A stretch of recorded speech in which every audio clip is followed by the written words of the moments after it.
श्री राम मंदिर के लिए दूर से लाए गए गंडकी नदी के पत्थरों को जब पानी में तैरता हुआ देखा तो सब लोग हैरान हो गए। जी हाँ, यह वही शालिग्राम पत्थर हैं जिनको पानी में तैरता हुआ देखकर हर लोग अचंभे में था कि आखिर ऐसा क्यों है और इनके पानी में तैरने के पीछे क्या कहानी है। आज हम अपनी वीडियो में इसी कहानी के बारे में बात करेंगे। आप सबका स्वागत है आपके अपने ही चैनल मोरल शक्ति में। आज आखिर बात करते हैं कि भगवान जी के भक्त संत रविदास जी ने ऐसा क्या किया कि उनके द्वारा पानी में फेंका हुआ एक पत्थर ऊपर ही तैरता रहा, नीचे नहीं गया। वह भगवान जी के इतने बड़े भक्त थे कि उनकी ख्याति दूर दूर तक पहुंचने लगी। लोग दूर दूर से उनको देखने के लिए आते थे। जैसे ही लोगों को पता लगा कि संत रविदास जी भगवान जी के बहुत बड़े भक्त हैं, उनके भक्त उनके दर्शन करने के लिए वहीं पहुंच गए जाते थे जहां पे रविदास जी जाते थे। संत रविदास जी काशी में जन्म लेने के बाद जैसे जैसे भगवान की तरफ अपना ध्यान लगाने लगे, उनकी बढ़ती उम्र के साथ साथ उन्होंने काशी को छोड़कर प्रयागराज जाना उचित समझा।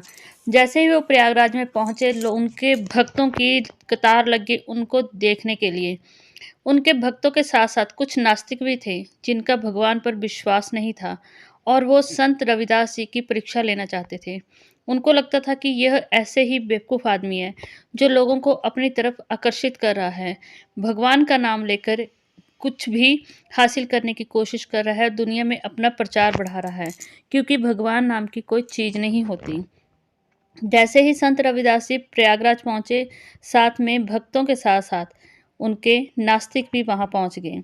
जैसे ही नास्तिकों को देखकर संत रविदास जी मुस्कुराए।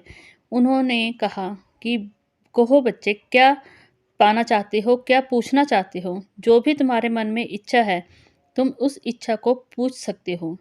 सुनते ही नास्तिक ने कहा कि जो आपके पाँव के पास एक पत्थर पड़ा है, आप उस पत्थर को पानी में फेंक दो। अगर वो पत्थर पानी में तैरता रहा तो हम समझ जाएंगे कि आप बहुत बड़े भक्त हो। अगर वो पत्थर पानी में डूब गया तो हमें पता लग जाएगा कि आप हम जैसे भोले भाले लोगों को बेवकूफ़ बना रहे हो। भगवान का भक्त बनना आसान नहीं होता, पर जब हम सच्चे दिल से भगवान जी के साथ जुड़ जाते हैं तो कुछ भी मुश्किल नहीं होता। भगवान जी को अब नमन करते हुए संत रविदास जी ने अपने पैरों के पास पड़े हुए पत्थर को पानी में फेंका और देखते ही नास्तिक जितने भी वहाँ खड़े थे सब संत रविदास जी को नमन करने लगे। हुआ कुछ ऐसा कि जो पत्थर उन्होंने पानी में फेंका वो पत्थर ऊपर ही तैरता रहा। प्रयागराज में शालिग्राम पत्थर गंडकी नदी में पाए जाते हैं। मान्यता है कि ये वही शालिग्राम पत्थर है जो विष्णु भगवान जी का स्वरूप है। विष्णु भगवान जी के स्वरूप शालिग्राम पत्थर को जैसे ही संत रविदास जी ने पानी में फेंका वो ऊपर ही तैरते रहे। प्रभु नाम की महिमा से संत रविदास जी की भक्ति भी सब लोगों को दिखाई देने लगी और उन लोगों को भी विश्वास हो गया कि सच में संत रविदास जी भगवान के बहुत बड़े उपासक हैं। और वैसे भी शिव जी का स्वरूप जिस तरह से शिवलिंग को माना जाता है, उसी तरह से भगवान विष्णु जी का स्वरूप शालिग्राम पत्थर को माना जाता है। शालिग्राम पत्थर ही भगवान विष्णु जी का स्वरूप है।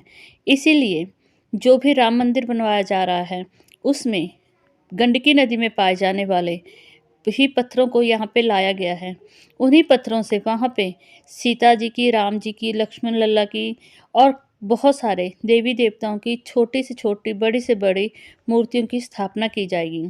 श्री राम लल्ला को बनाने के लिए बहुत ही जल्द इस पत्थरों को श्री राम जी की मूर्ति का आकार दिया जाएगा। तो आज अपनी धार्मिक जानकारी को यहीं विश्राम देती हूँ। उम्मीद करती हूँ आपको यह जानकारियाँ बहुत अच्छी लगती होंगी।